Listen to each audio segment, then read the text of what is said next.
Bismillahirrahmanirrahim. Assalamualaikum warahmatullahi wabarakatuh. Innal hamdalillahi nahmaduhu wa nasta'inuhu wa nastaghfiruh wa na'udzu billahi min syururi anfusina wa min sayyiati a'malina. May yahdihillahu fala mudhillalah wa may yudlil fala hadiyalah. Asyhadu an la ilaha illallah wahdahu la syarikalah wa asyhadu anna Muhammadan abduhu wa rasuluhu la nabiyya ba'dah. Amma ba'd.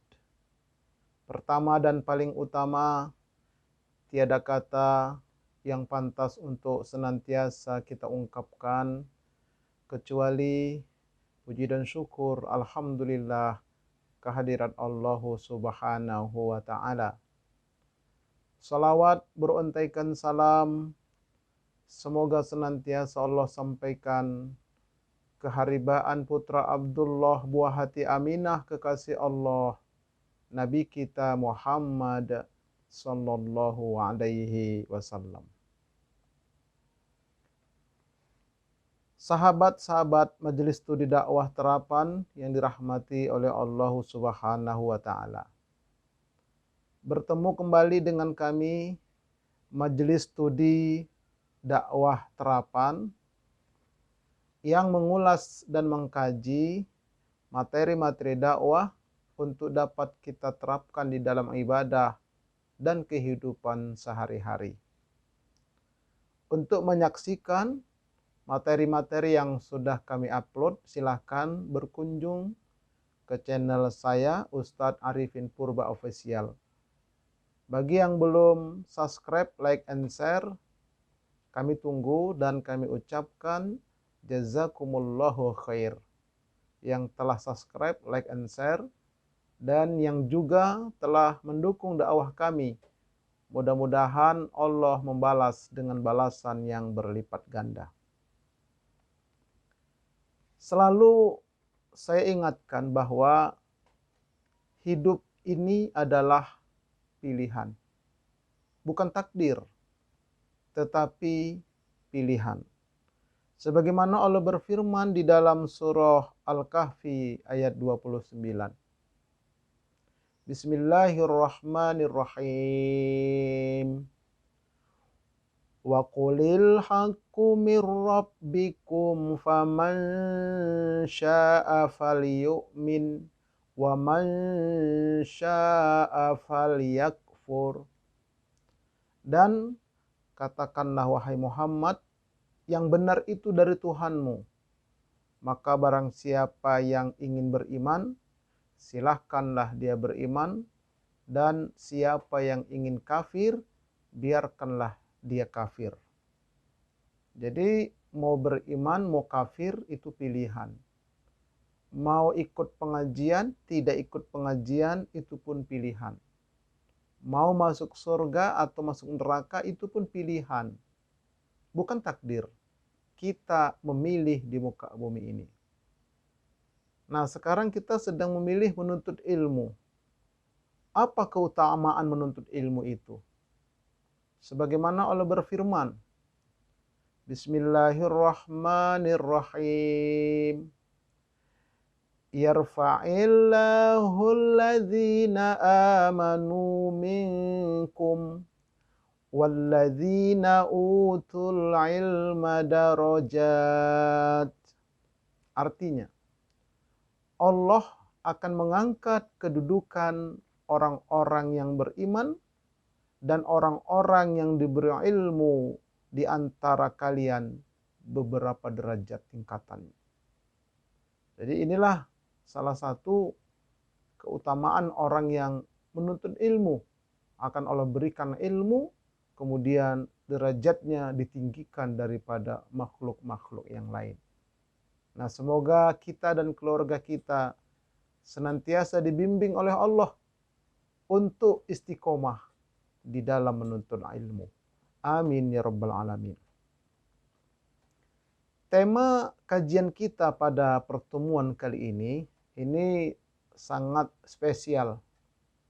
Karena setiap memasuki bulan Desember, pasti ada perdebatan antara yang pro dan yang kontra. Oleh karena itu tema kita adalah Nabi Muhammad di dalam Bible. Sekarang, dulu di dalam Injil, sekarang Bible namanya atau Alkitab. Dan Nabi Isa di dalam Al-Quranul Karim. Serta nanti kita kaitkan dengan apa hukum mengucapkan selamat Natal atau merayakannya, juga mengucapkan selamat tahun baru, juga merayakannya. Hukumnya apa? Ini akan kita kaji pada pertemuan kita kali ini. Baik, sebagai pengantar bahwa agama itu dapat dikelompokkan menjadi dua, ditinjau dari asal usulnya. Yang pertama disebut dengan agama bumi, dinul ardi, agama bumi. Agama yang muncul dan lahir dari bumi. Yang kedua adalah agama langit, dinus sama, agama yang turun dari langit. Apa dan bagaimana agama bumi itu? Agama bumi adalah diantaranya agama Hindu, agama Buddha, agama Zoroastrian, kepercayaan, dan lain-lain sebagainya. Nah, dulu opung saya dan ayah saya sebelum masuk Islam, agama mereka adalah agama Sipel Begu. Sipel Begu. Artinya agama menyembah begu, menyembah jin. Ya. Jadi di Sumatera itu, di Medan itu ada sebuah pohon namanya pohon kayu raja. Jadi tumbuhnya di dasar jurang itu kalau dipeluk oleh 10 orang itu belum bisa kepegang itu batangnya. Karena besarnya pohon itu dan tingginya hampir setinggi Monas. Anehnya daunnya hanya dipucuk. Nah itulah yang disembah oleh opung saya dan ayah saya sebelum memeluk Islam. Tapi alhamdulillah ya mendapatkan hidayah dari Allah. Ayah saya masuk Islam lebih dahulu, lalu diajaklah opung saya. Nah kebetulan opung saya kepala suku di satu dusun. Oleh karena kepala sukunya Muslim, akhirnya rakyatnya pun semua ikut Muslim. Nah, maka sudah opung-opung itu rata-rata disunat besoknya, sudah pada alot semua. Itu namanya agama bumi, agama yang dibikin oleh manusia. Nah kemudian yang kedua adalah agama langit. Agama yang turun dari langit, yang dibawa oleh malaikat Jibril atas perintah Allah. Disampaikan kepada para nabi dan rasul. Nah yang sekarang ini masih ada namanya, ya ada 3. Yang pertama adalah agama Yahudi, yang kedua agama Nasrani, dan yang ketiga agama Islam. Inilah 3 nama ini yang sampai sekarang masih ada. Namun dalam perjalanannya, 2 agama, agama Yahudi dan agama Nasrani telah diselewengkan oleh tokoh-tokohnya dan kitab sucinya pun sudah dipalsukan. Jadi yang ada sekarang ini bukan Taurat yang asli dan bukan Injil yang asli. Sudah diangkat oleh Allah. Yang sekarang ini namanya Bible atau Alkitab. Sudah tidak asli lagi. Ya, karena bahasa aslinya sudah tidak dipakai. Nah, tinggallah satu agama Islam, yaitu agama yang tetap dijaga oleh Allah hingga tiba hari kiamat nanti. Nah ini kita sebagai seorang muslim wajib berkeyakinan seperti itu. Hanya Islamlah sekarang satu-satunya agama yang masih terjaga kemurniannya. Ini dinyatakan oleh Allah di dalam Al-Quranul Karim. Bismillahirrahmanirrahim. Inna nahnu nazzalna dzikra wa inna lahu lahafizun. Artinya, Sesungguhnya kamilah yang menurunkan Al-Quran, maksudnya Islam. Dan sesungguhnya kamilah benar-benar menjaga Al-Quran, menjaga Islam. Jadi Al-Quran adalah sumber hukum dari agama Islam.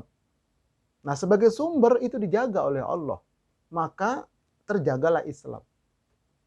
Dalam ayat yang lain Allah berfirman, "Dzalikal kitabul la raiba fihi hudal lil muttaqin." Itulah Al-Quran yang tidak ada keraguan di dalamnya dan petunjuk bagi orang-orang yang bertakwa.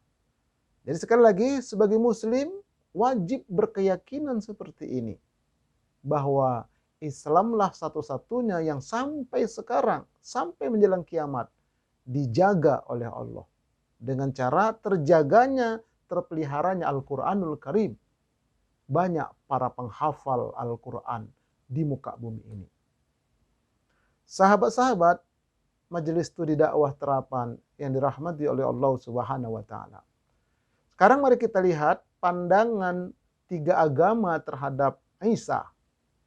Ya, agama Yahudi bagaimana memandang Isa, agama Nasrani, Kristen bagaimana memandang Isa, dan agama Islam bagaimana memandang Islam, memandang Isa. Mari kita lihat. Yang pertama, Isa menurut orang Yahudi. Isa itu adalah anak zina, kata orang Yahudi. Kenapa? Karena tidak punya ayah. Mana mungkin seorang wanita bisa hamil tanpa ada suami? Pasti itu perbuatan zina, kata orang Yahudi. Jadi orang Yahudi ini benci kepada Nasrani. Sampai-sampai dikatakan Isa itu anak zina. Nah, jadi tuduhan miring, ya, tuduhan miring diberikan kepada Nabi Isa oleh orang Yahudi. Yang kedua, menurut orang Yahudi, Isa itu bukan Mesias. Isa itu bukan nabi yang dinanti-nantikan oleh Bani Israel. Jadi di dalam kitab Taurat yang asli, itu disebutkan setelah Musa nanti akan ada nabi lagi, yang Nabi Isa. Mereka tunggu itu. Tapi oleh karena Isa ini bukan dari Yahudi, ya, justru Islam ini dari Nazaret, dari Nasoro, mereka tidak terima.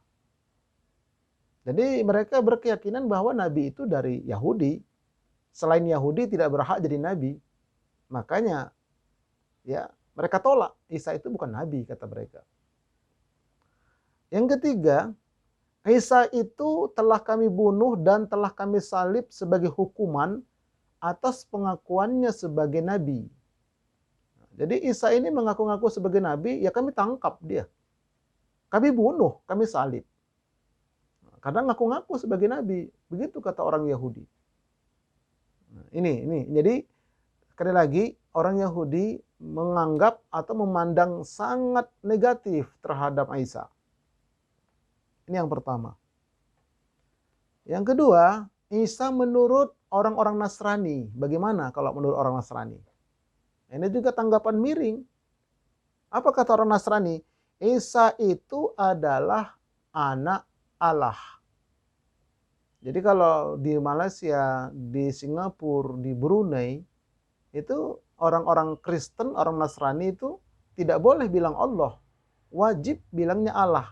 L-nya satu. Allah. Tetapi kalau di Indonesia, orang-orang Kristen itu bebas. Mereka menulisnya juga sudah pakai L2. Makanya di daerah Pondok Labu itu ada gereja namanya Bahtera Allah. Nah, begitu. Jadi L-nya 2. Nah, jadi Isa itu anak Allah, kata mereka. Sampai sekarang mereka berkeyakinan seperti itu, sebagian besar. Ya walaupun ada misalnya Islam Advent atau Islam Ortodoks. Nah, mereka mengatakan Isa itu bukan anak Allah, tetapi utusan Allah. Nah, itu kata mereka, ada juga memang. Cuman mereka tidak mau masuk Islam. Yang kedua, Isa itu adalah Tuhan anak. Allah itu Tuhan Bapa, dan ditambah lagi Roh Kudus, malaikat Jibril, kata mereka. Maka tiga-tiganya ini disebut dengan Trinitas. Nah, Trinitas. Jadi di dalam Nasrani, agama Kristen, Trinitas itu ada dua mazhab. Mazhab pertama ini, ya. Mazhab kedua adalah Isa Tuhan Anak, kemudian Allah Tuhan Bapa, kemudian ada satu lagi Bunda Maria. Ya, Bunda Maria juga sebagai Tuhan. Nah, itu juga Trinitas. Itu mazhab yang kedua. Jadi ada dua mazhab tentang Trinitas di dalam agama Kristen itu.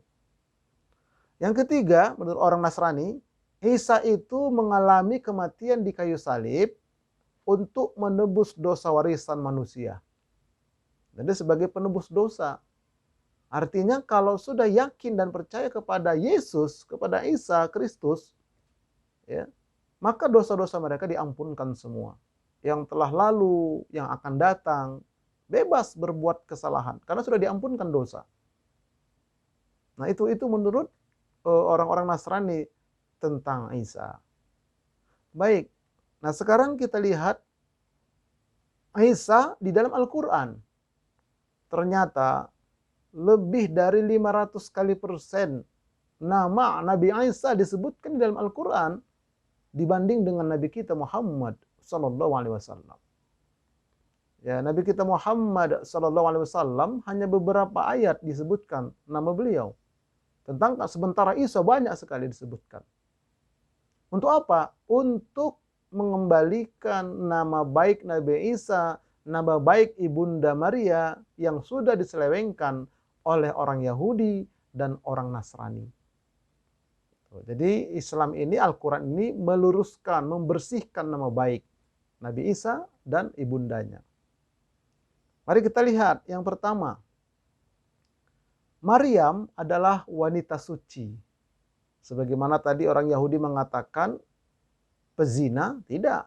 Maryam itu wanita suci, dibela oleh Al-Quran. Sebagaimana Allah berfirman. Bismillahirrahmanirrahim.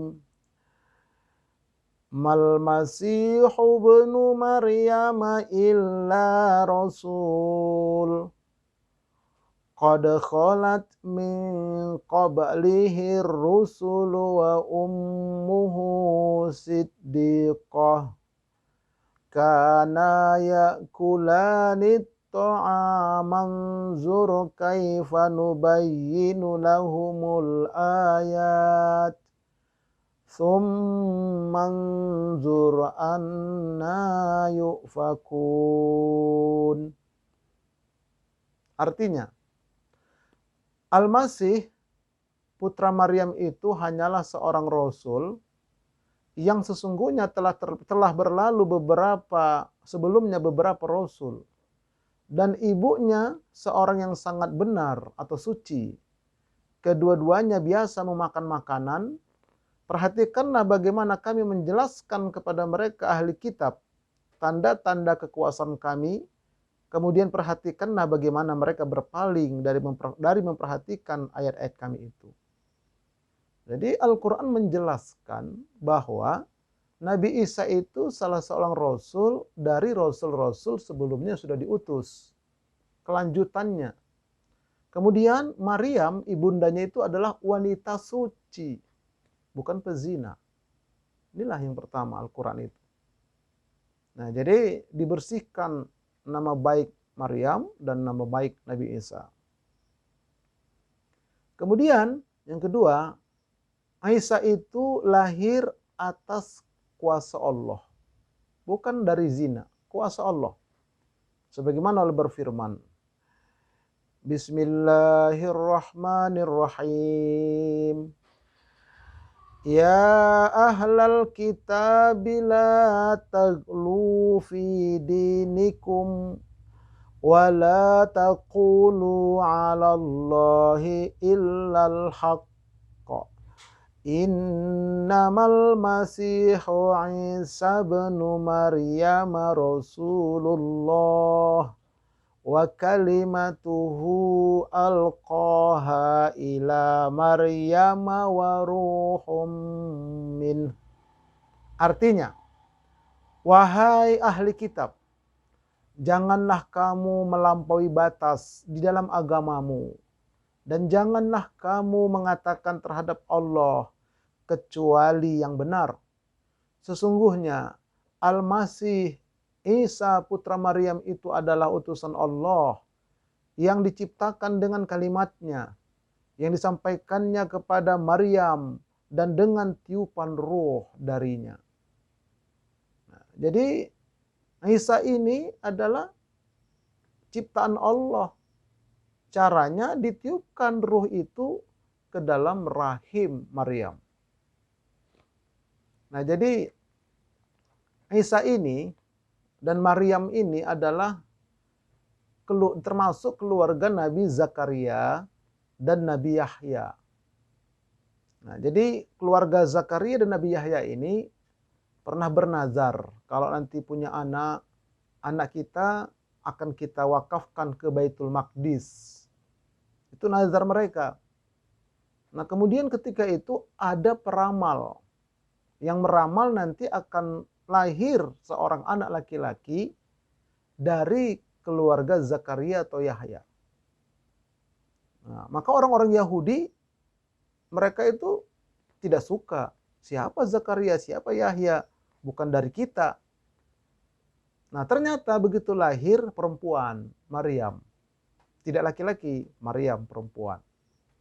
Jadi oleh keluarga Zakaria dan Yahya diwakafkanlah ke Baitul Maqdis tadi, dibuat mihrab, ruangan, kemudian dibesarkanlah di sana sampai akhirnya Siti Maryam ini pun dewasa. Malaikat Jibril sering datang membawa buah-buahan. Nah, ketika Nabi Zakaria Yahya datang ke sana, mereka berkata, ini dari mana buah-buahan ini? Maka kata Siti Maryam, ini dari Malaikat Jibril, ya, yang dibawakan kepadaku. Nah, satu ketika Malaikat Jibril berkata ya kepada Maryam, nanti engkau akan melahirkan anak yang bernama Isa, menjadi Rasulullah, menjadi utusan Allah. Kemudian Maryam berkata, bagaimana mungkin aku bisa punya anak sementara aku tidak pernah disentuh oleh manusia, tidak pernah bersentuhan dengan orang lain. Nah, kemudian kata malaikat Jibril, itu adalah kehendak Allah. Nah, maka kemudian ya ditiupkan ruh itu ke dalam rahim Maryam. Nah, akhirnya hamillah Maryam. Nah, begitu hamil, datang lagi Nabi Zakaria dan Nabi Yahya, dilihat semakin membesar perutnya. Apa yang kau lakukan? Kata Nabi Zakaria, Nabi Yahya, apakah kau sudah berbuat tidak senonoh? Gitu kira-kira. Berbuat berzina? Tidak, demi Allah, aku tidak berbuat seperti itu. Tetapi malaikat Jibril telah mengabarkan kepadaku, diceritakanlah tadi. Nah, kemudian lama-lama masyarakat tahu bahwa Maryam itu telah hamil. Akhirnya masyarakat mendesak Nabi Zakaria, Nabi Yahya agar diusirlah Maryam. Mau tidak mau. Akhirnya ya Maryam diusir. Berjalanlah Maryam dalam keadaan hamil tua. Akhirnya bersandar duduklah di bawah sebatang pohon kurma yang sudah tua, tidak berbuah bahkan. Nah, disitulah Maryam kemudian melahirkan. Ya, jadi Nabi Isa itu aslinya dalam versi Al-Quran dilahirkan di bawah pohon kurma, bukan di bawah pohon cemara, dan bukan pula di kandang domba, bukan. Sangat pelecehan kalau seperti itu. Nah, kemudian setelah itu malaikat Jibril memerintahkan kepada Maryam untuk memukul pohon kurma itu. Ditepuk-tepuk. Akhirnya keluar buahnya, jatuh yang tua-tua, itu yang dimakan. Dan malaikat Jibril memerintahkan kepada Maryam agar berpuasa bicara 3 hari 3 malam. Jangan bicara, no comment. Kalau ada orang yang yang mengejek dia. Nah, akhirnya apa yang terjadi? Isa itu dapat berbicara ketika dalam gendongannya. Disebutkan dalam Al-Quran. Bismillahirrahmanirrahim. Fa'asyarat ilaihi qalu kaifa nukallimu man kana fil mahdi sobiyya.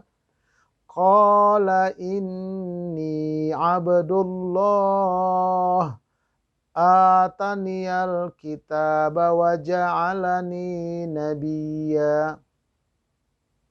Artinya, maka Maryam menunjuk kepada anaknya, mereka berkata, bagaimana kami akan berbicara dengan anak kecil yang masih dalam ayunan? Berkatalah Isa, sesungguhnya aku ini hamba Allah. Dia memberi aku Alkitab Injil dan dia menjadikan aku seorang nabi. Jadi ketika orang-orang mencemooh, menuduh Maryam dengan tuduhan-tuduhan yang tidak baik, Maryam memberikan isyarat, menunjuk kepada anaknya. Kemudian mereka berkata, bagaimana mungkin kami bisa bicara kepada anak bayi seperti itu? Nah, tiba-tibalah Nabi Isa berkata, aku ini adalah hamba Allah dan aku ini akan diberikan kitab suci nanti Injil dan aku ini akan dijadikan nabi nantinya. Terkejutlah mereka. Anak kecil kok bisa bicara begitu. Nah, jadi ini jelas mukjizat, ya. Mukjizat yang Allah berikan kepada Nabi Isa semenjak bayi. Nah, kemudian yang keempat, Al-Quran menjelaskan bahwa kafirlah orang yang berkata Isa itu anak Allah. Sebagaimana Allah berfirman, Bismillahirrahmanirrahim. Laqad kafarul ladzina qalu innallaha huwal masihu ibnu Maryam wa qalal masihu ya bani Israila a'budullaha rabbi wa rabbakum innahu man yushrik billahi faqad harramallahu alaihil jannah wa ma'wahun nar wa ma lizzalimina min ansor. Artinya, sesungguhnya telah kafirlah orang-orang yang berkata, sesungguhnya Allah ialah Al-Masih putra Maryam. Padahal Al-Masih sendiri berkata, hai Bani Israel, sembahlah Allah Tuhanku dan Tuhanmu. Sesungguhnya orang-orang yang mempersekutukan sesuatu dengan Allah, maka pasti Allah mengharamkan kepadanya surga dan tempatnya ialah neraka. Tidaklah ada bagi orang-orang zalim itu penolong. Nah, jadi orang yang berkata bahwa Allah itu adalah putra Maryam, Isa itu adalah Allah, Isa itu adalah Tuhan, Allah itu adalah Isa, itu kafir hukumnya. Jadi kenapa sampai turun ayat ini dalam Al-Quran?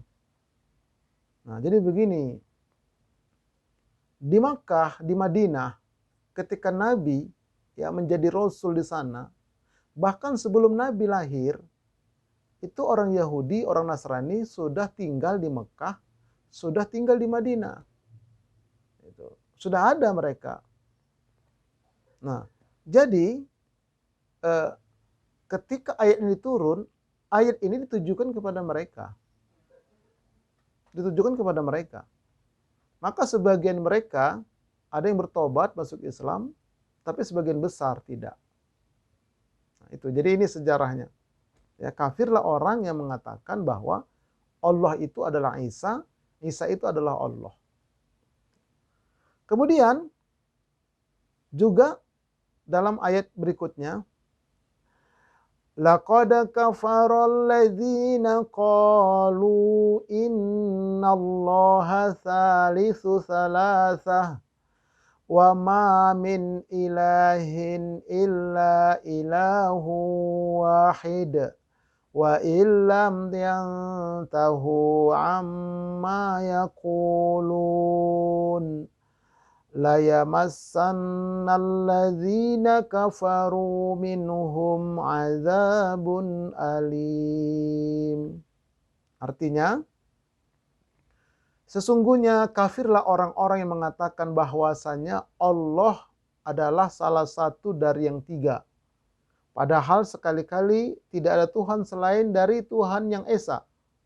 Jika mereka tidak berhenti dari apa yang mereka katakan itu, pasti orang-orang kafir di antara mereka akan ditimpa siksaan yang pedih. Jadi ada yang berhenti taubat masuk Islam, tapi sebagian besar tidak. Mereka mati dengan keyakinan seperti itu, maka bagi mereka azab yang pedih. Nah, ini dia. Kemudian, yang kelima, Al-Quran menjelaskan bahwa yang disalib itu bukan Isa, tetapi ada orang yang diserupakan wajahnya seperti Isa. Bahkan tubuhnya, perawakannya diserupakan oleh Allah seperti Isa. Sebagaimana Allah berfirman, Bismillahirrahmanirrahim. Wa qaulihim inna qatalnal masiha Isa ibn Maryam Rasulullah wa ma qataluhu wa ma salabuhu walakin syubbiha lahum wa innal ladzina ikhtalafu fihi lafi syakkim minhu ma lahum bihi min ilmin illa ittiba'az zann wa ma qataluhu yaqina bal rafa'ahu Allahu ilaih wa kana Allahu azizan hakima. Artinya, dan karena ucapan mereka, sesungguhnya kami telah membunuh Al-Masih Isa putra Maryam Rasulullah. Padahal mereka tidak membunuhnya dan tidak pula menyalibnya. Tetapi yang mereka bunuh ialah orang yang diserupakan dengan Isa bagi mereka. Sesungguhnya orang-orang yang berselisih paham tentang pembunuhan Isa benar-benar dalam keraguan-raguan tentang yang dibunuh itu. Mereka tidak mempunyai keyakinan tentang siapa yang dibunuh itu, kecuali mengikuti prasangka belaka. Mereka tidak pula yakin bahwa yang mereka bunuh itu adalah Isa, tetapi yang sebenarnya Allah telah mengangkat Isa kepadanya, dan adalah Allah Maha Perkasa, lagi Maha Bijaksana. Jadi jelas diterangkan bahwa yang disalib itu bukan Isa, tetapi orang yang diserupakan dengan Isa. Jadi sejarahnya begini. Nabi Isa ini diberikan mukjizat oleh Allah berdakwah. Berdakwah bertemu dengan orang buta, diusap matanya, sembuh, bisa melihat. Ya bertemu orang sakit kusta, diusap, sembuh sakitnya. Bahkan orang yang mati sudah dikubur, dipanggil, bangkit kembali, hidup kembali. Sehingga banyaklah pengikutnya. Nah, kemudian berita ini sampai kepada penguasa ketika itu. Jadi penguasa nggak senang dia. Nah, penguasa ini adalah kerajaan Romawi bersama dengan tokoh-tokoh Yahudi, rahib-rahib Yahudi. Mereka dengar, siapa dia? Dia Isa. Siapa Isa itu? Dari Nasoro. Bukan dari Yahudi, maka mereka tidak senang. Akhirnya diperintahkanlah kepada seluruh masyarakat yang bisa menangkap Isa, membawakan kepada penguasa, akan diberikan hadiah yang besar. Nah, kemudian Nabi Isa bersembunyi ke tempat terpencil bersama dengan 12 murid utamanya. Ada 12 murid utamanya. Nah, dari 12 murid utamanya ini, ada salah seorang di antaranya yang berkhianat, yang bernama Yudas. Nah, ini yang bernama Yudas. Suatu hari Yudas ini bilang, "Wahai Tuan Guru, aku mau minta izin keluar sebentar untuk mencari perbekalan buat kita." Tuan Guru Nabi Isa sudah tahu, ya diberitahu oleh malaikat Jibril bahwa dia ini akan berkhianat. Nah, kemudian dia pun pergilah. Pergi kemana? Ke istana, dia temuin kerajaan, dia temuin pejabat-pejabat negara di sana. Saya tahu persembunyian Nabi Isa dan saya salah seorang dari muridnya beliau. Nah, kalau kalian mau memberikan imbalan kepada saya yang besar, saya akan tunjukkan. Nah, baiklah, maka akan diberikanlah imbalan kepada Yudas ini. Dalam perjalanannya pulang menuju tempat Nabi Isa ini, nah Nabi Isa kemudian memberikan wejangan, nasihat, dakwah kepada murid-muridnya ini. Tinggal 11 muridnya. Tetapi disebutkan dalam riwayat, yang 6 orang terjaga dengan khusyuk mendengarkan nasihat Nabi Isa. Tetapi yang 5 orang tertidur. Ya. Nah, jadi kalau dalam pengajian tidur itu sejak zaman Nabi Isa sudah ada. Sudah ada, ya. Jadi hati-hati kalau dalam pengajian jangan sampai tidur. Nanti pemahamannya salah. Jadi Nabi Isa menyampaikan bahwa di antaranya nanti setelah aku ini akan datang Nabi terakhir. Namanya Ahmad. Nah, kemudian Nabi terakhir ini lahirnya di kota Makkah dan nanti meninggalnya di kota Madinah. Diterangkan semua. Ya, lebih detail diterangkan oleh Nabi Isa. Makanya dalam kitab Injil yang asli itu sangat lengkap keterangan tentang Nabi Muhammad ini. Dan aku akan diangkat oleh Allah. Nah, seperti itulah sejarahnya. Nah, begitu sudah dekat Yudas berserta rombongan ini, Nabi Isa pun diangkat oleh Allah. Di mana diletakkan? Di kolong langit ketiga. Jadi di atas kita ini ada 7 lapis langit.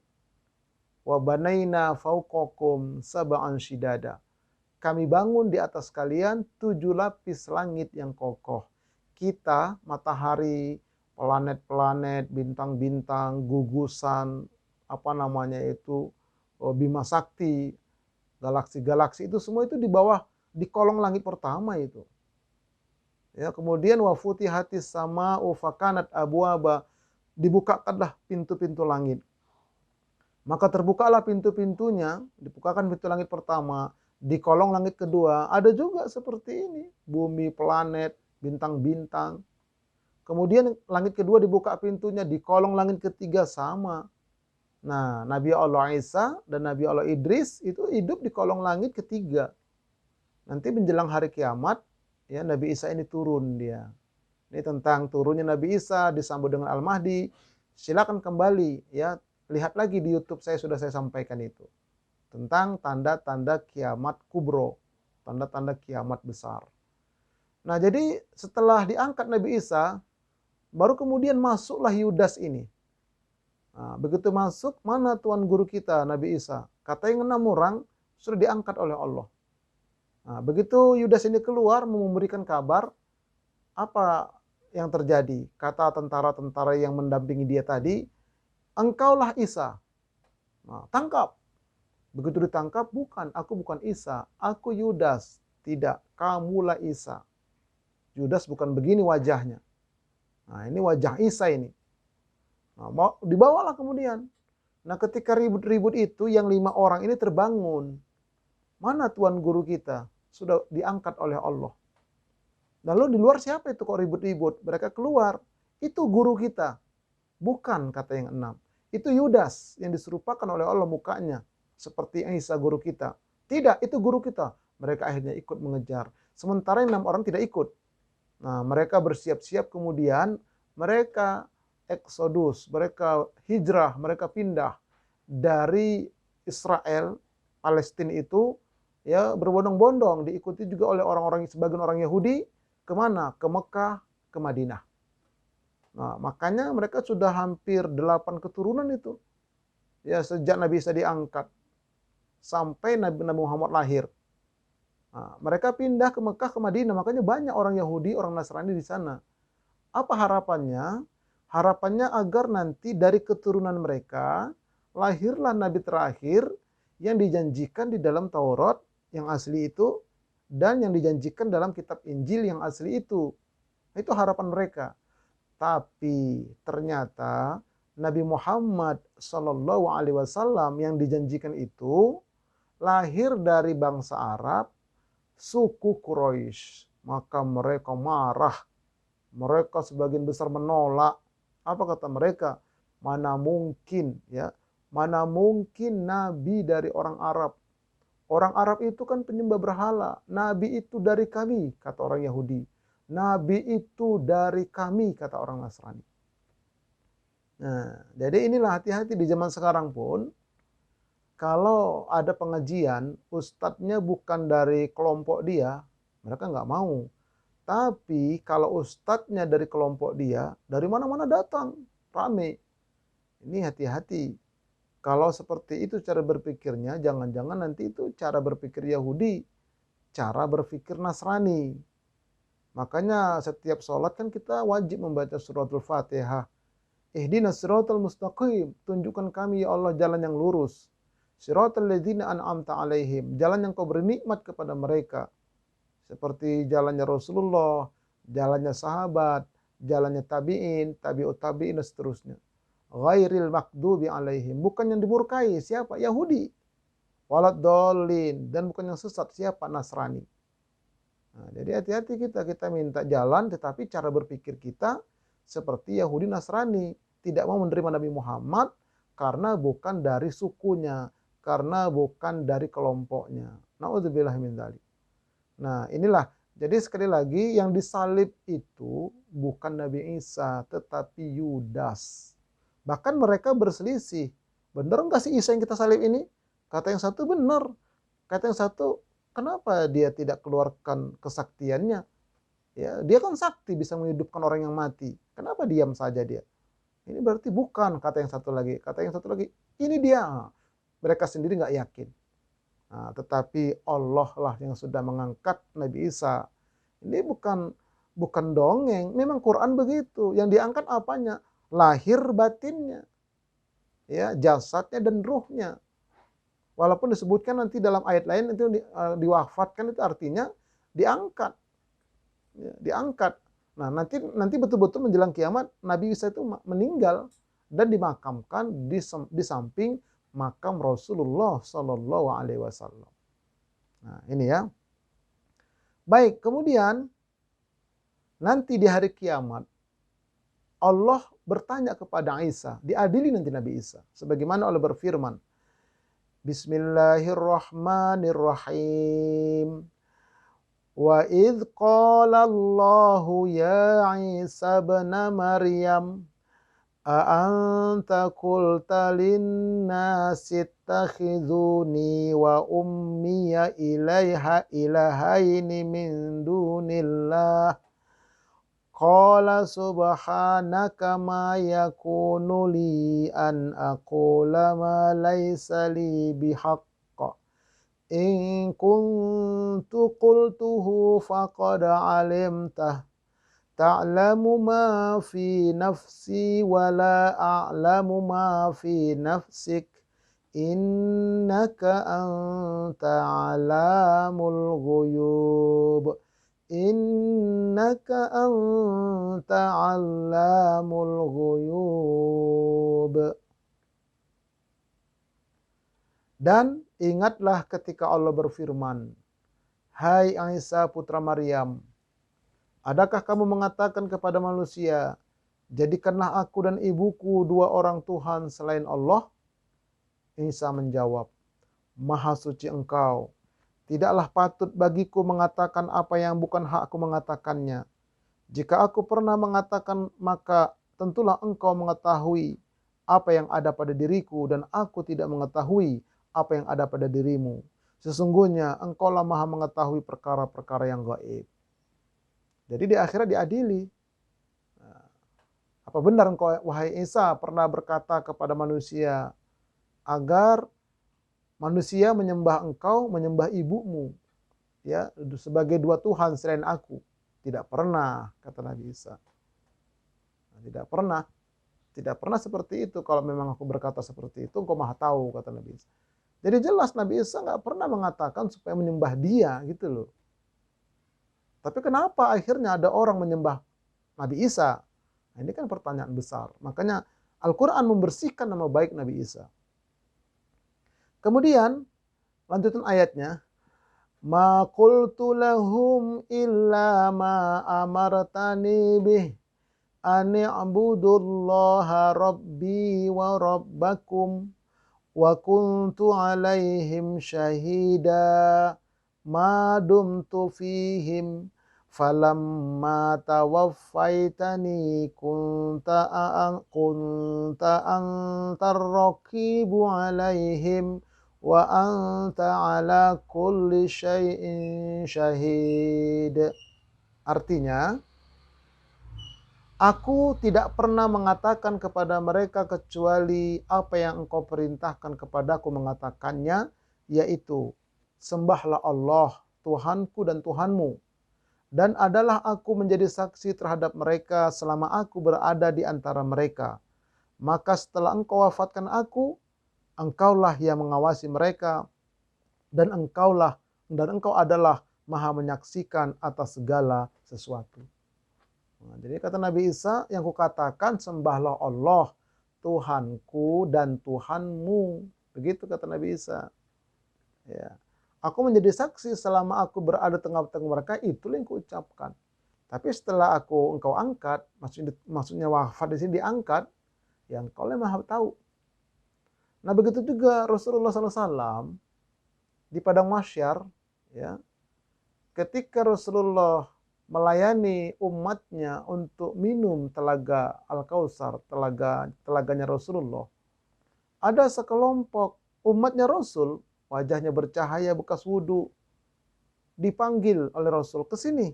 Tapi oleh malaikat penjaga tidak boleh. Tidak boleh, itu kan umatku, kata Rasulullah. Apa kata malaikat penjaga? Engkau tidak tahu, wahai Muhammad, setelah engkau tidak ada di muka bumi, mereka itu telah merubah agama yang kau bawa. Mereka itulah pelaku bid'ah. Itu kata malaikat. Jadi ya pelaku bid'ah ini nanti salah satu hukumannya itu tidak bisa meminum telaga Al-Kautsar. Namun apa itu bid'ah? Nah, di sini agak sensitif ya kajiannya. Jadi bid'ah itu memang penting untuk dikaji, tapi bukan untuk dituduh-tuduhkan kepada orang lain, bukan. Apalagi dalam ceramah menuduh orang, menuduh kelompok tidak boleh. Bid'ah itu bukan untuk dituduh-tuduhkan, tapi dikaji, dipahami, lalu kita mawas diri darinya. Jangan sampai kita termasuk pelaku atau pembuat bid'ah itu.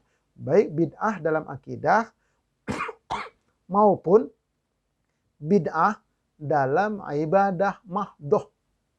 Itu nanti kapan-kapan insya Allah kita akan kaji tentang bid'ah ini insya Allah ya. Baik. Kemudian coba sekarang kita akan menelusuri kata-kata Isa.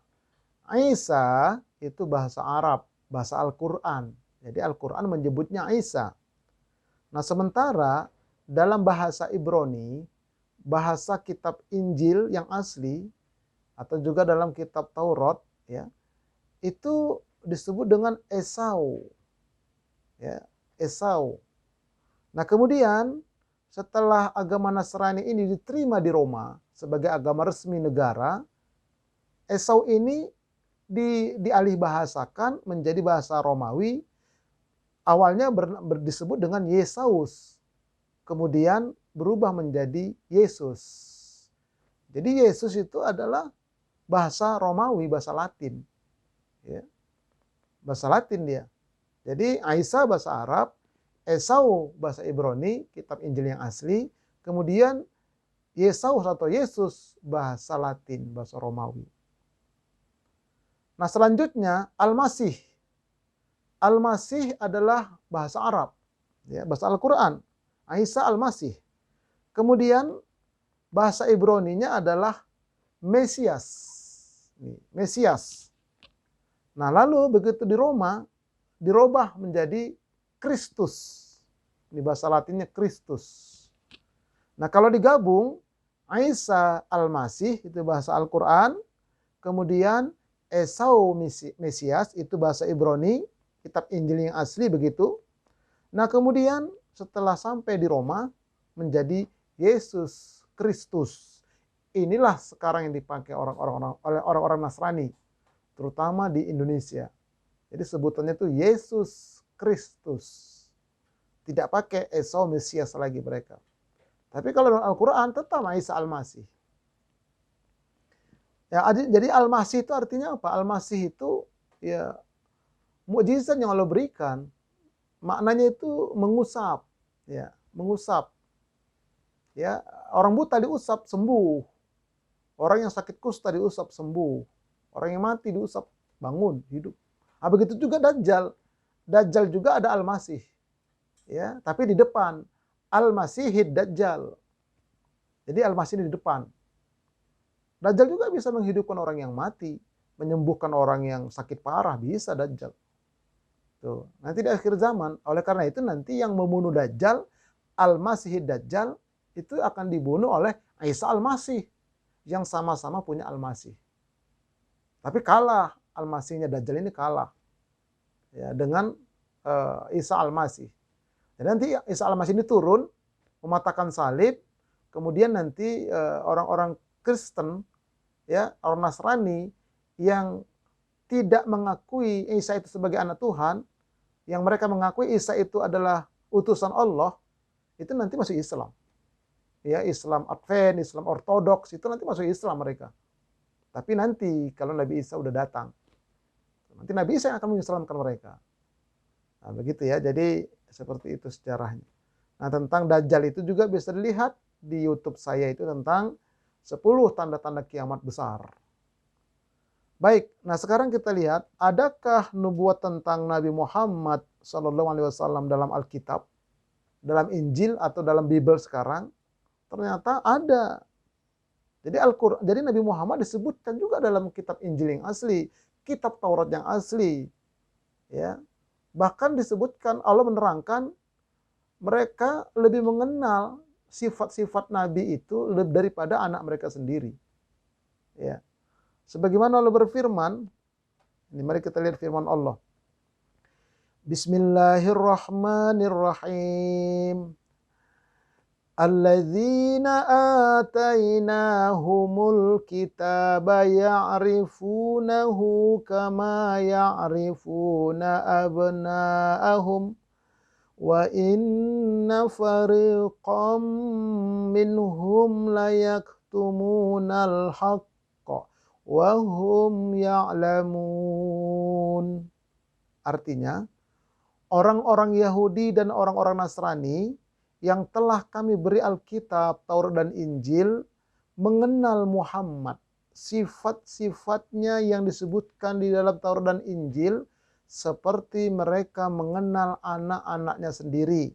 Dan sesungguhnya sebagian di antara mereka menyembunyikan kebenaran padahal mereka mengetahui. Nah, jadi mereka sembunyikan, cara menyembunyikannya ya, dialihbahasakanlah kitab Injil yang asli itu kepada bahasa masing-masing negara. Bahkan di negara Indonesia itu dialihbahasakan lagi kepada bahasa daerah. Sementara bahasa aslinya, bahasa Ibraninya itu tidak dicantumkan. Nah, jadi sangat besar sekali potensi penyelewengan itu. Beda dengan Al-Quran. Al-Quran bahasa Arabnya tetap utuh. Nah, lalu dibuat terjemahannya. Jadi tidak bisa ada penyelewengan dia. Begitu ada penyelewengan makna, langsung ribut. Tapi kalau mereka tidak, coba aja lihat Injil versi tahun 1960. Berbeda dengan 1970, 80, apalagi sampai sekarang. Itu berbeda-beda redaksinya sudah. Karena apa? Karena tidak dicantumkan bahasa aslinya. Nah, dalam bahasa aslinya Ibrani itu, ya, sifat-sifat Nabi Muhammad Sallallahu Alaihi Wasallam sangat rinci, ya, sehingga mereka itu mengenal Nabi yang akan datang itu seperti mereka mengenal ciri-ciri anak mereka sendiri, bahkan lebih mengenal Nabi, ciri-ciri Nabi yang akan datang itu. Nah, lahirnya di kota Makkah, meninggalnya di Madinah. Ketika lahir, ayah sudah meninggal. Ketika umur 6 tahun, ibunya meninggal. Padahal Nabi belum lahir itu. Diasuh oleh kakeknya, kemudian kakek meninggal, diasuh oleh pamannya. Ada semua. Cuman mereka sembunyikan. Ini Allah menyatakan. Mereka sembunyikan itu semua. Nah, ada satu kitab suci mereka itu namanya Barnabas. Ini lumayan bagus lah Barnabas ini. ya dibanding dengan yang aslinya. Nah, ini nomor 2-nya lah, KW-nya lah begitu. Tapi lumayan bagus. Tapi apa terjadi? Mereka mengharamkan bagi orang-orang awam, kata pendeta-pendetanya, ini diharamkan dibaca, wajib dibakar. Sampai begitu pernyataannya. Nah, ini ya. Jadi ini kita sebagai muslim, ya kita harus seperti ini yakinnya. Ya, bahwa mereka sembunyikan berita tentang Nabi Muhammad. Nah, mari kita lihat di antaranya ini, Injil Yohanes. Silakan dibuka Injil Yohanes 16 ayat 13. Ini redaksinya seperti ini di antaranya. Tetapi apabila ia datang, yaitu roh kebenaran, ia akan memimpin kamu ke dalam seluruh kebenaran. Sebab ia tidak akan berkata-kata dari dirinya sendiri, tetapi segala sesuatu yang didengarnya, maksudnya didengar dari Tuhannya, dari Allah, itulah yang akan dikatakannya. Dan ia akan memberitakan kepada kamu hal-hal yang akan datang. Ia di sini adalah Nabi Muhammad maksudnya. Itu dalam kitab Injil sekarang, dalam Bible sekarang. Nah, mereka tidak mau mengakui itu. Masih dalam Injil Yohanes ayat 7. Namun benarlah yang kukatakan ini kepadamu adalah lebih berguna bagi kamu jika aku pergi. Sebab jikalau aku tidak pergi, penghibur itu tidak akan datang kepadamu. Tetapi jikalau aku pergi, aku mengutus dia kepadamu. Penghibur itu maksudnya Rasulullah, memberikan kabar gembira. Tuh. Makanya kalau aku nggak pergi, dia nggak datang. Sebaiknya aku pergi, maksudnya diangkat oleh Allah tadi. Ini dalam Yohanes ayat 7. Kemudian Yohanes ayat 8-nya, dan kalau ia datang, ia akan menginsafkan dunia akan dosa, akan kebenaran, dan penghakiman. Ia di sini maksudnya adalah Rasulullah Sallallahu Alaihi Wasallam. Nah, jadi jelas bahwa Nabi Muhammad Sallallahu Alaihi Wasallam itu diberitakan di dalam Injil, di dalam Taurat, ya, sangat rinci, sehingga mereka hijrah pindah dari Palestina ke Mekah, ke Madinah, 8 keturunan, dengan harapan nanti dari keturunan mereka lah lahir Nabi yang dijanjikan itu. Ternyata ya Nabi Muhammad lahir dari bangsa Arab, suku Quraisy. Mereka tidak terima. Sebagian besar mereka tidak terima. Nah, kemudian lagi Nabi Isa itu diutus hanya untuk orang Israel dia. Selain Israel nggak berlaku. Makanya orang Indonesia salah milih nabi, milih agama salah. Dan sudah kadaluarsa. Samping itu sifatnya regional. Tapi kalau Islam Nabi Muhammad ini internasional, kafatan linnas. Nah, ini cara berpikir ya. Baik, sekarang mari kita lihat apakah ucapan selamat hari Natal dan tahun baru dan merayakannya itu ya dapat membatalkan akidah. Nah, ini pertanyaan ini. Ya. Apakah bisa membatalkan akidah selamat hari Natal, selamat tahun baru atau merayakan dengan bakar petasan dan sebagainya? Apakah dapat membatalkan akidah? Baik, kita jawab ada 2 pendapat. Silakan pilih salah satu. Ya.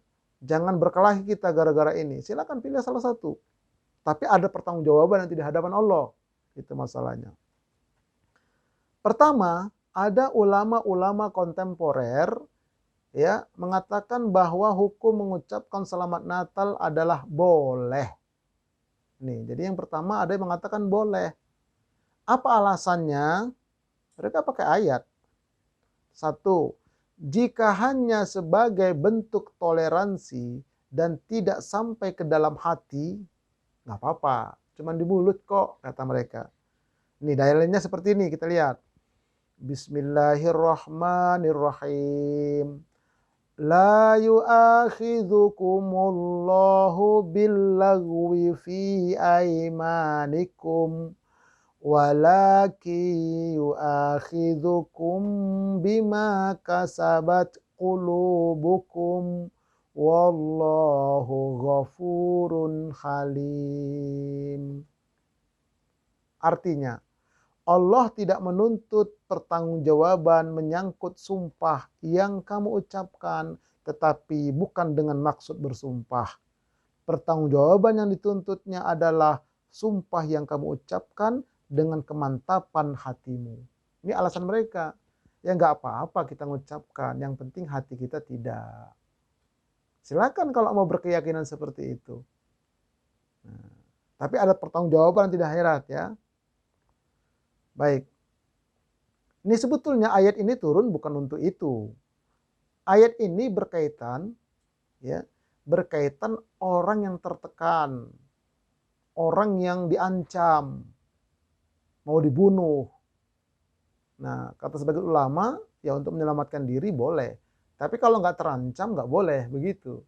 Itu sebetulnya asbabun nuzul dari ayat ini. Nah, kemudian yang kedua, boleh mengucapkan selamat Natal atau Tahun Baru sebagai ucapan balasan ketika Idul Fitri mereka ngucapin. Ya apa salahnya? Kita balas kebaikan dengan kebaikan. Dalilnya ini. Mereka pakai dalil nih. Bismillahirrahmanirrahim.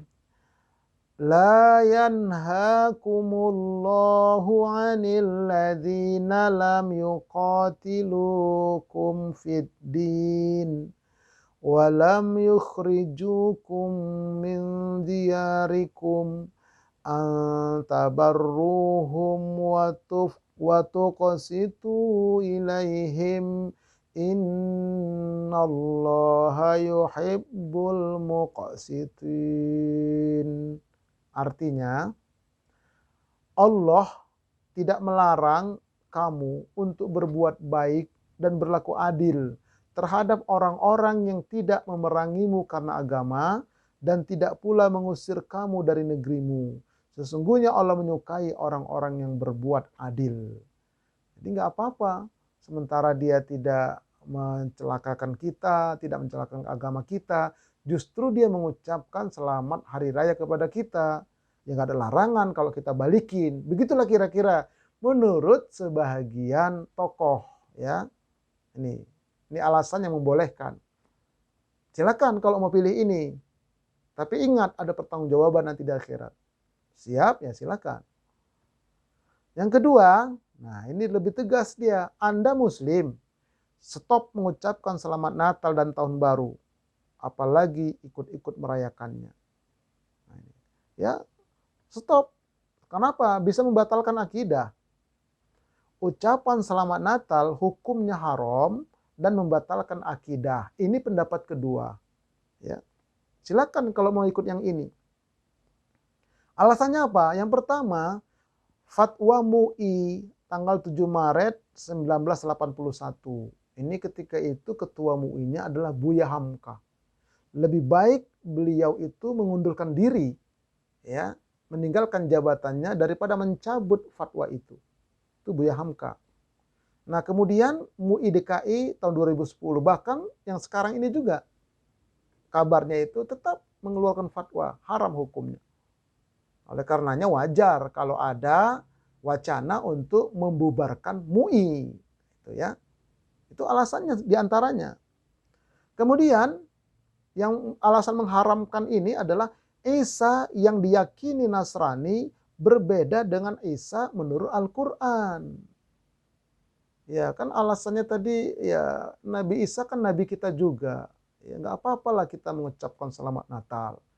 Namun masalahnya Isa versi mereka berbeda dengan Isa versi Al-Quran. Jadi nggak ada gunanya mengucapkan Natal. Bahkan bisa batal akidah. Karena meyakini Nabi Isa yang bukan diyakini oleh Al-Quran. Ini alasan yang kedua. Alasan yang ketiga, Isa menurut Nasrani telah disalib. Sementara menurut Al-Quran, Isa itu diangkat ke langit.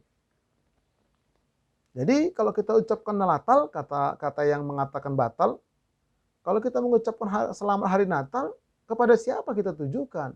Kepada Isa yang disalib, nah, bertentangan dengan Al-Quran. Nabi Isa nggak disalib, diangkat. Nah, ini ya. Nah kemudian Isa menurut Nasrani sebagai anak Tuhan. Sementara menurut Al-Quran, Isa adalah utusan Allah. Ya kalau kita ucapkan selamat Natal, berarti kita mengakui Isa itu anak Tuhan, anak Allah. Ya murtad. Ini menurut ya yang mengatakan bahwa mengucapkan selamat Natal itu haram, membatalkan akidah. Ini argumentasinya. Kemudian apa lagi argumentasinya? Menurut Nasrani, Isa lahir tanggal 25 Desember.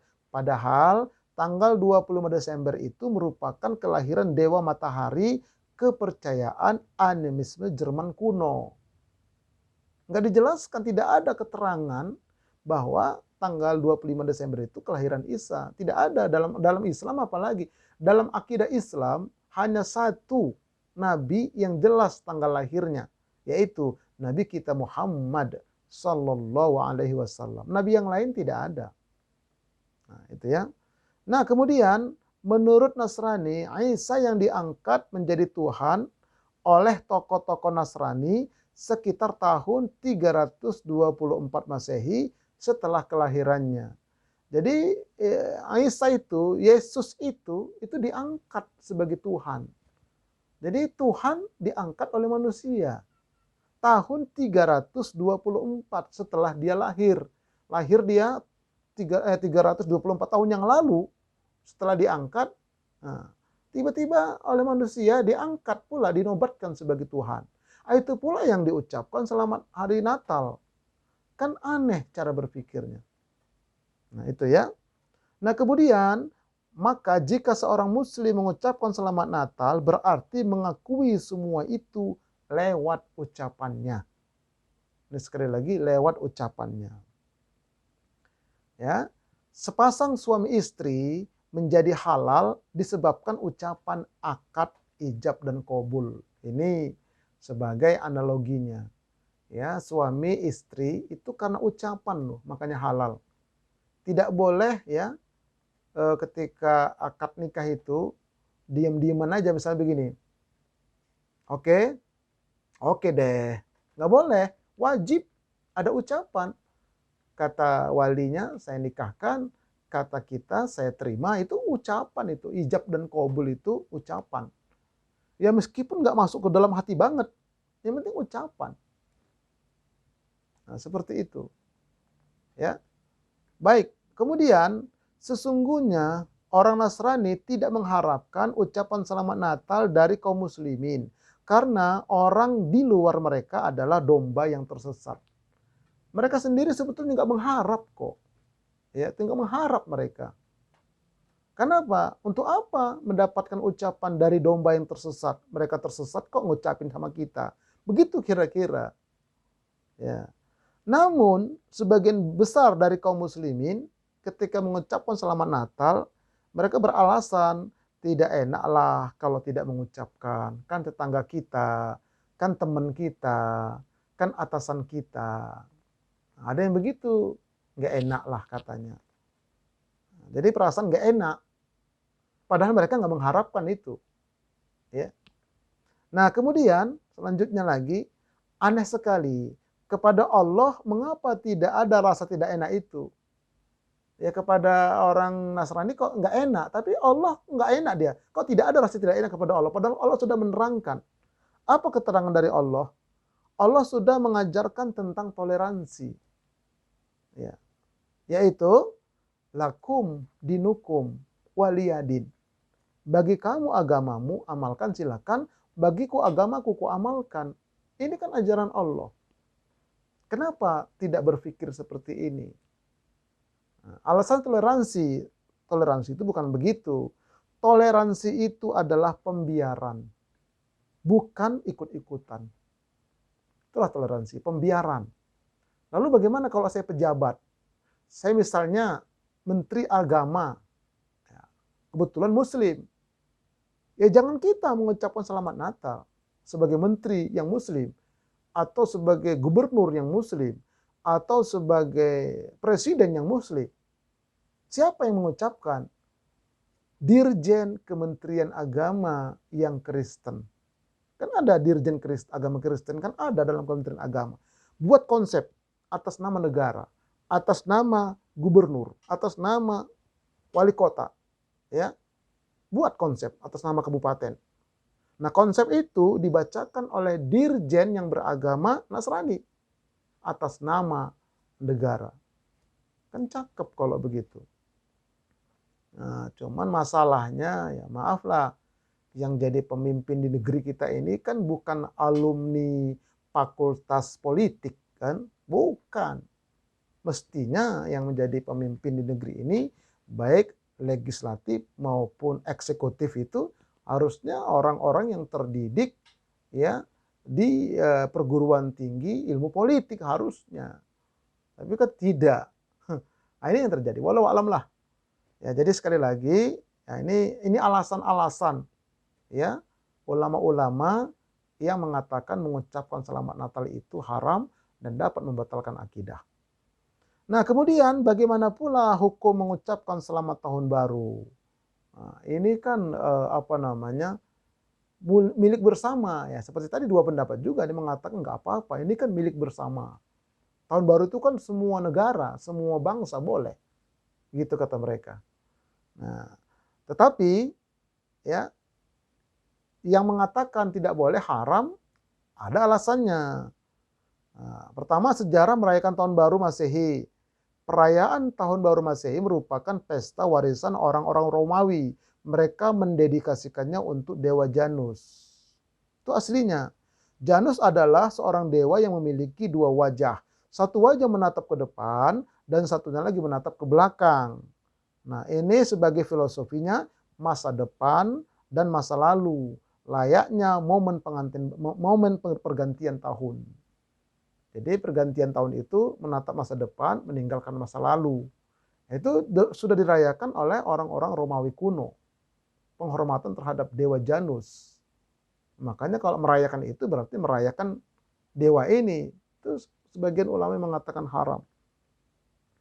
Nah, termasuk merayakan tahun baru Masehi, membuat acara tertentu di malam pergantian tahun. Itu juga merayakan. Seperti bakar jagung, bakar ikan, bakar sate. Islam sudah menyediakan hari tasyrik 4 hari loh, 4 hari 4 malam. Disilakan di sana bakar-bakar, pesta di sana, nggak boleh puasa bahkan di hari itu haram. Itu harus disiapkan, tapi jarang mengamalkan. Justru di malam tahun baru ini sudah menyusun acara. Kita nanti makan apa, kita nanti acara kemana. Ya, sebagai orang yang betul-betul menjaga akidah, ini paham yang mengatakan ini haram, mereka jaga, tidak mau seperti itu. Ya, termasuk menyalakan kembang api dan petasan. Ini juga termasuk merayakan. Nah, kemudian coba bayangkan dari Sabang sampai Merauke, 100 juta ledakan petasan kali 5.000. Ya, pas malam itu 100 juta ledakan jeder, sekali meledak itu 5.000. 5.000 itu kalau yang selongsong panjang itu isinya 8 katanya, harga 40.000 kemarin. Nggak tahu sekarang mungkin naik. Terus sekali meledak 5.000 kali 100 juta minimum berapa duit. Dan anehnya sebagian besar yang melakukannya adalah muslim. Nah ini, padahal mereka tidak muslim melakukannya. Nah inilah sebagian ulama mengatakan haram, ya, mubazir dan seterusnya. Alasannya ini kan hiburan. Nah kalau hiburan kenapa dibakar dibuang? Kalau hiburan bakar masuk ke sarung. Wah, meledak tuh sekalian si entong. Gitu kira-kira. Baik, perhatikan hadis di bawah ini. An Ibni Umar qala Rasulullah sallallahu alaihi wasallam man tashabbaha biqaumin fahuwa minhum. Barang siapa yang meniru-niru kebiasaan satu kaum, maka dia akan dikelompokkan kepada kaum tersebut. Nah, ini ulama yang mengharamkan ini. Ya, akan dikelompokkan ke sana. Nah, kemudian tentang trompet. Ini adalah perbuatan orang Yahudi. Ya. An Abi Umair ibni Anasin an umumah lahu minal ansar qala fadzukira lahu al-qun'u yakni asy-syabur wa qala ziyadatun syabur al-yahudi falam yu'jibuhu dzalika wa qala huwa min amril yahud.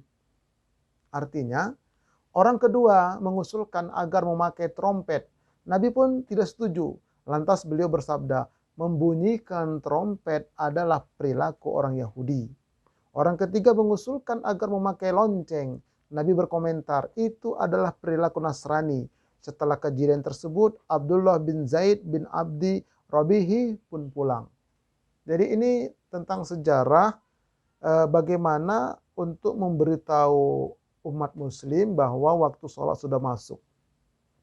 Ada yang mengusulkan pakai bendera, ada yang mengusulkan pakai trompet, ada yang mengusulkan pakai lonceng, semua ditolak oleh Nabi. Nabi dengan tegas mengatakan trompet itu adalah perbuatan Yahudi.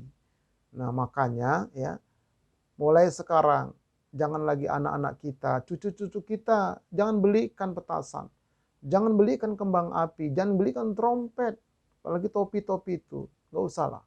Ya tanamkan kepada mereka, jaga diri kita, keluarga kita. Ya. Nah, ingat juga pesan Rasulullah dalam hadis An Abi Sa'id radhiyallahu anhu, anna Nabiy sallallahu alaihi wasallam qala la tattabi'unna sanana man qablakum sibran bi shibrin wa dhira'an bi dhira'in hatta law salaku hujra dabbin la salaktumuhu. Qulna ya Rasulullah al yahuda wan nasara, qala faman. Ya. Sungguh kalian akan mengikuti jalan orang-orang sebelum kalian, sejengkal demi sejengkal dan sehasta demi sehasta, sampai jika orang-orang yang kalian ikuti itu masuk ke dalam lubang dob, lubang biawak yang berliku-liku itu, pastilah kalian pun akan mengikutinya. Kami para sahabat bertanya, wahai Rasulullah, apakah mereka itu Yahudi atau Nasrani? Kata Nabi, siapa lagi kalau bukan mereka? Ini hamba-hamba Allah. Nah, oleh karena itu, ya, walau a'lam, kita mudah-mudahan bisa berpikir dengan jernih lah. Ya, mana yang mau kita ikut? Yang membolehkan atau yang mengharamkan? Dikembalikan kepada pribadi masing-masing. Semoga apa yang saya sampaikan ini bermanfaat khususnya buat diri saya, buat keluarga saya, dan juga ya buat kita semualah, siapa yang mau mengambil hikmah dari tausiah saya ini. Dan nanti kita insya Allah akan lanjutkan pada tema yang lainnya. Mari sama-sama kita tutup pertemuan kita ini dengan membacakan doa kafaratul majlis. Subhanakallahumma wa bihamdika asyhadu an la ilaha illa anta astaghfiruka wa atubu ilaik. Assalamualaikum warahmatullahi wabarakatuh.